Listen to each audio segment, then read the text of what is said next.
Assalamualaikum warahmatullahi wabarakatuh. Alhamdulillah. Alhamdulillahirabbil alamin. Mari kita panjatkan puja dan puji syukur kehadirat Allah Subhanahu wa taala yang dimana masih memberikan kita kesehatan, umur yang panjang hingga kita bisa menemui bulan yang penuh berkah, yakni bulan Ramadan. Yang kedua kalinya, semoga sholawat beriringan salam tetap tercurahkan kepada Nabi kita, yakni Nabiyana wa Habibana Muhammad Sallallahu Alaihi Wasallam, yang dimana telah memberikan kita petunjuk dari kegelapan zaman jahiliyah menuju terang benderangnya, yakni ad-dinul Islam. Bulan Ramadan adalah waktu yang berkah, dimana kesempatan untuk kita meningkatkan ketakwaan kita dan memperbaiki diri kita, baik fisik ataupun emosional kita.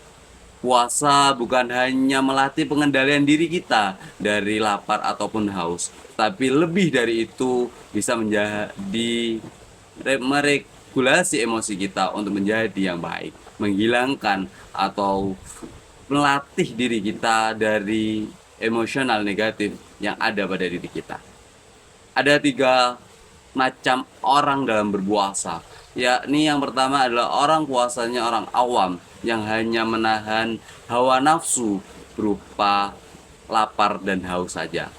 Ada lagi orang yang khusus, ini orang yang nomor 2, di mana ini bukan hanya menahan lapar ataupun haus, tetapi sudah mengendalikan lisannya, pendengarannya, dan perbuatannya dari maksiat. Di mana ini mencerminkan regulasi emosi yang lebih matang. Kita bisa mengenal diri kita yang bagaimana berdampak negatif, baik dari kita ataupun untuk orang lain.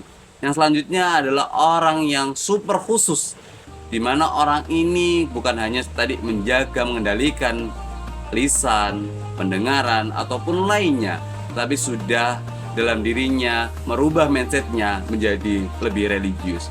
Nabi Muhammad SAW bersabda yang dimana artinya betapa banyak orang yang berpuasa tetapi tidak mendapatkan apa-apa selain lapar dan haus. Dan banyak orang yang mendirikan sholat malam tetapi tidak mendapatkan apa-apa kecuali begadang. Hal ini juga berkaitan pada poin 2 dan poin 3 tersebut. Ketika kita bisa meregulasi emosi kita dengan baik, maka kita akan mendapatkan pahala kita, mendapat pahala yang lebih baik daripada seperti biasanya. Karena kata apa? Di dalam hadis juga dijelaskan bahwa bukan hanya lapar ataupun haus saja, tetapi ketika kita bisa menjaga diri kita, amarah kita juga tidak menyakiti orang lain yang berdampak pada mengurangi pahala kita. Penting bagi kita bisa mengelola emosi pada bulan Ramadan ini, karena ketika kita bisa mengendalikan emosi kita dengan baik, maka bagian dari kesempurnaan pada bulan puasa ini. Rasulullah SAW juga mementingkan tadi kita bisa menjaga diri kita, amarah kita di dalam suatu hadis yang dimana yang memiliki arti dari Abu Hurairah radhiyallahu an, dari Nabi Muhammad SAW telah bersabda, orang yang kuat itu bukanlah orang yang karena jago gulat, tetapi orang yang kuat ialah orang yang dapat menahan dirinya dikala sedang marah.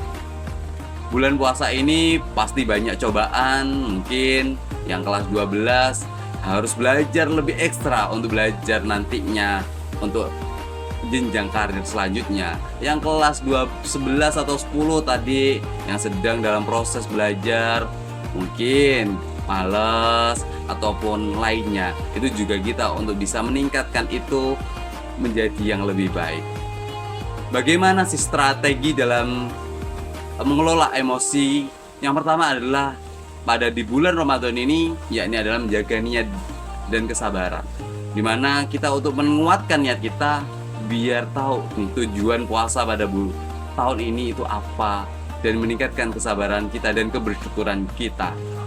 Selanjutnya ada melatih kontrol diri, dimana menghindari situasi pemicu emosi, terutama emosi yang negatif, dan tidak bereaksi impulsif atau hal yang buruk.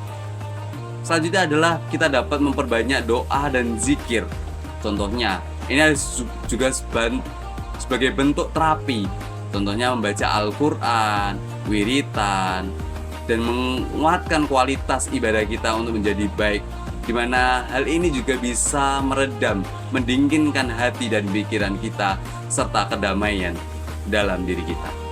Selanjutnya kita dapat juga mengelola stres dengan baik dengan melakukan aktivitas yang baik.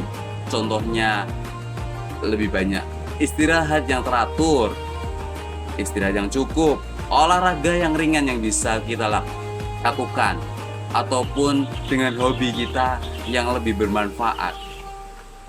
Selanjutnya ada bisa kita terapkan dengan relaksasi.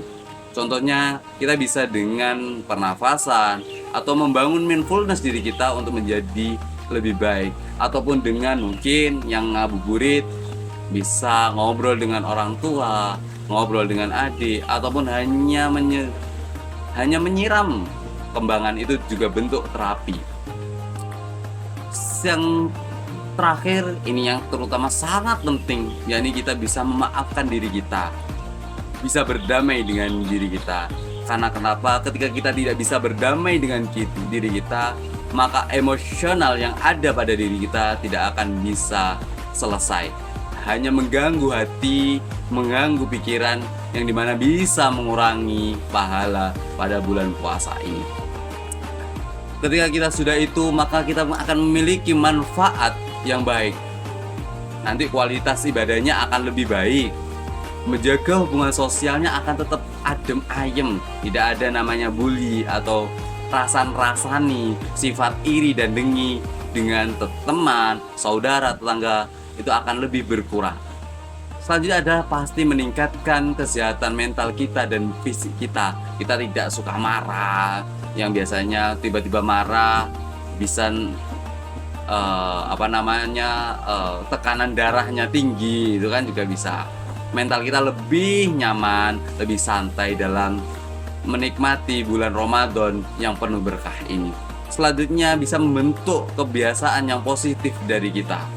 Dan selanjutnya adalah nantinya ketika kita bulan Syawal, bulan yang dimana kita tunggu-tunggu juga, bukan hanya menunggu THR-nya, tapi kita bisa memaafkan orang lain. Karena tadi juga ketika kita sudah bisa memaafkan diri kita, maka kita juga bisa meminta maaf kepada orang lain tanpa ada rasa yang mengganggu dalam diri kita. Mengelola emosi selama bulan Ramadan ini merupakan bagian dari ibadah yang bisa dapat kita lakukan dengan penuh kesadaran yang penuh. Dengan mengontrol emosi, puasa kita menjadi lebih bermakna dan lebih bermanfaat, dan bisa meningkatkan pahala kita dalam beribadah bulan puasa. Mari kita bersama-sama meningkatkan pada bulan Ramadan ini dengan ibadah yang lebih baik, emosi yang baik, dan kesehatan mental dan fisik kita menjadi baik. Akhirul kalam, wabillahi taufiq wal hidayah. Wassalamualaikum warahmatullahi wabarakatuh.